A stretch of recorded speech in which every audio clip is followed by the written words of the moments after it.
Notre système de santé est bien préparé. Ce qui est certain, c'est que face à une crise de ce type, ce qui est très important, c'est la transparence.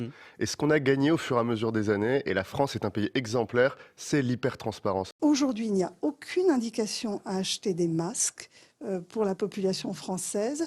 Et d'ailleurs, nous avons des dizaines de millions de masques en stock. La situation est parfaitement sous contrôle. La vigilance est importante et nous sommes dans l'anticipation de ce qui pourrait arriver. Que le dispositif opérationnel de gestion du coronavirus est solide. Je n'ai pas besoin de vérifier que la France soit prête.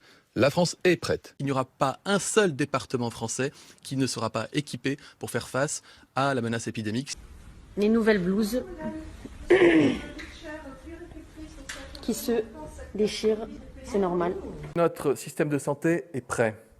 Nous ne sommes pas en réaction puisque nous sommes depuis des mois dans l'anticipation. L'hôpital français est prêt, la médecine de ville est prête. Nous faisons en sorte de fournir tout le matériel nécessaire aux hôpitaux. Et attention, on a reçu des nouvelles blouses. Je la prends délicatement parce que on ne sait jamais ce qui va se passer. Dès que l'épidémie a augmenté en Chine, nous avons travaillé à avoir des stocks de masques, faire des commandes. Cette stratégie est efficace, c'est incontestable. Mais là, on est en plein délire. On est en plein délire. Donc tout ça, c'est le ratage du gouvernement, c'est les masques. Évidemment, mais simplement parce qu'en fait, il n'y a pas de stock, que le gouvernement n'a pas pu le dire alors qu'on était censé avoir un stock. Tant sur le plan individuel que sur le plan du système sanitaire français, la France est prête à affronter. Nous avons une chance extraordinaire dans notre pays, c'est qu'on a un secteur hospitalier que nous avons préparé. J'entendais monsieur de Normandie hier soir dire que l'État était présent, mais l'État est totalement absent. L'État n'a absolument rien prévu. C'est un pur scandale. Je vous ai promis, depuis le premier jour, la plus grande transparence sur l'évolution de la situation. Nous ne sommes qu'au début de cette épidémie. Nous avons anticipé, nous nous sommes préparés. De toute façon, les coraux, maintenant, jusqu'à plus de 70 ans... c'est 70. On est dans l'anticipation. Vous voyez ce que je veux dire ? On a vu un ministre, si l'on en croit Libération l'autre jour, qui a dit qu'on pouvait superposer deux masques et qu'en mettant un masque FFP1 plus un masque FFP1, on n'arrivait pas au masque FFP2, mais qu'on était globalement mieux protégés.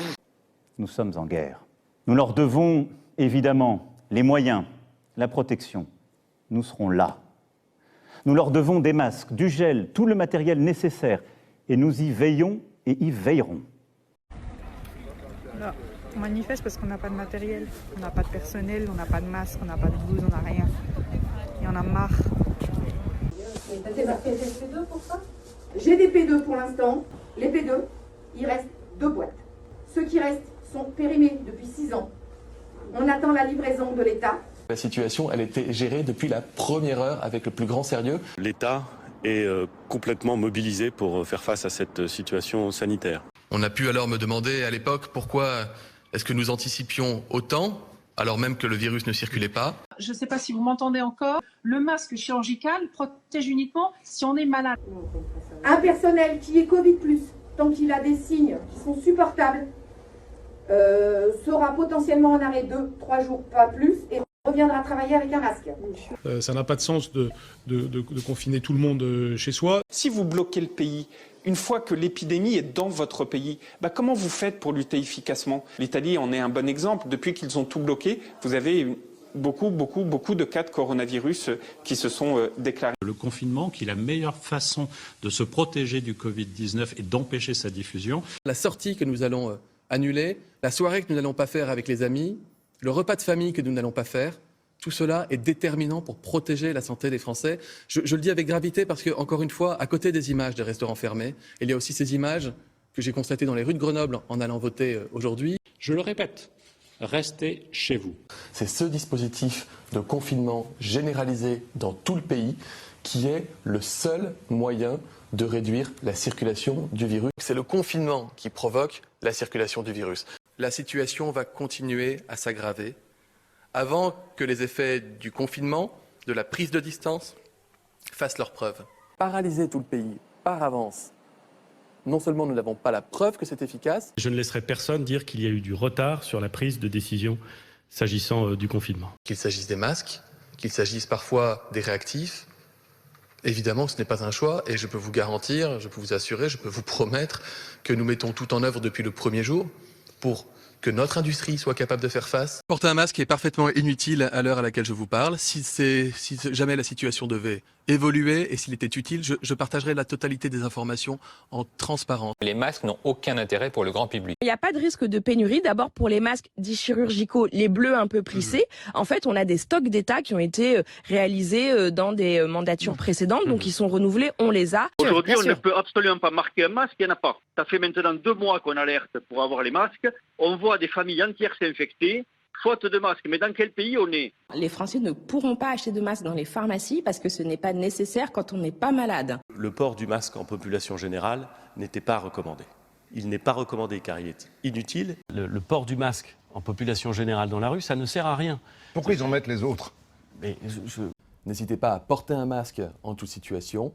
Évitez enfin les transports en commun. Lorsqu'un hôpital n'a plus le stock de masques disponible, il fait état de cela à son agence régionale de santé ou au ministère de la Santé et se voit livrer sans délai. Effectivement que ces masques sont indispensables pour les personnels soignants, personne ne dit le contraire. Oui, mais ces masques donc ils sont livrés très régulièrement. Et puis bien sûr qu'ils aient le minimum de moyens de protection, c'est-à-dire des masques. Des masques. L'utilisation d'un masque, elle nécessite d'être formé au geste pour pouvoir l'utiliser.